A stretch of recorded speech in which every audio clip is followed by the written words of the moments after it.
பொள்ளாச்சி சட்டமன்ற தொகுதிக்கு உட்பட்ட கோவில்பாளையம் பகுதியில் கோவை புறநகர் தெற்கு மாவட்ட அம்மா பேரவை சார்பாக அதிமுகவின் சாதனை விளக்க பிரசுரங்கள் வழங்கப்பட்டது. முன்னாள் அமைச்சர் பொள்ளாச்சி ஜெயராமன் தலைமையில் கடைவீதிகளில் அதிமுக சாதனை விளக்க பிரசுரங்கள் வழங்கப்பட்டதோடு திமுகவின் 4.5 ஆண்டுகால ஆட்சியின் அவலங்களும் எடுத்துரைக்கப்பட்டது. மாவட்ட அம்மா பேரவை செயலாளர் விஜயகுமார் ஏற்பாட்டில் நடைபெற்ற இந்த நிகழ்ச்சியில் கழக நிர்வாகிகள் ஏராளமானோர் பங்கேற்றனர். திருவள்ளூர் வடக்கு மாவட்ட அதிமுக சார்பில் பொன்னேரியில் தகவல் தொழில்நுட்ப பிரிவு ஆலோசனைக் கூட்டம் நடைபெற்றது.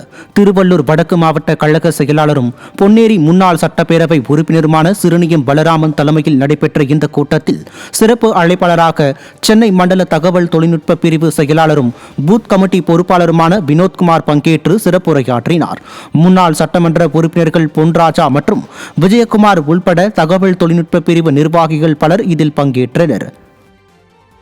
செங்கல்பட்டு மேற்கு மாவட்டம் சிட்லப்பாக்கம் செம்பாக்கம் பகுதியில் அதிமுக சார்பில் சாதனை விளக்க பிரசுரங்கள் வழங்கும் நிகழ்ச்சி நடைபெற்றது. மாவட்ட கழக செயலாளர் சிட்லப்பாக்கம் ச ராஜேந்திரன் காமராஜபுரத்தில் வீதி வீதியாக சென்று பொதுமக்களிடம் அதிமுகவின் சாதனை விளக்க பிரசுரங்கள் வழங்கியதோடு திமுகவின் கடந்த 4.5 ஆண்டுகால ஆட்சியின் அவலங்களையும் எடுத்துரைத்தார். கழக செயலாளர் மோகன் தலைமையிலும் 39வது வட்ட கழக செயலாளர் அப்பு என்கிற நாகராஜன் ஏற்பாட்டிலும் நடைபெற்ற இந்த நிகழ்வில் கழக நிர்வாகிகள் ஏராளமானோர் பங்கேற்றனர். சென்னை கொருக்குப்பேட்டையில் வடசென்னை வடக்கு கிழக்கு மாவட்ட கழக அம்மா பேரவை சார்பில் திண்ணை பிரச்சாரம் நடைபெற்றது. அம்மா பேரவை மாவட்ட செயலாளர் டி சரவணன் தலைமையில் பகுதி செயலாளர் MN சீனிவாச பாலாஜி முன்னிலையில் நடைபெற்ற இப்பிரச்சாரத்தில் மாவட்ட கழக செயலாளர் RS ராஜேஷ் கலந்து கொண்டார்.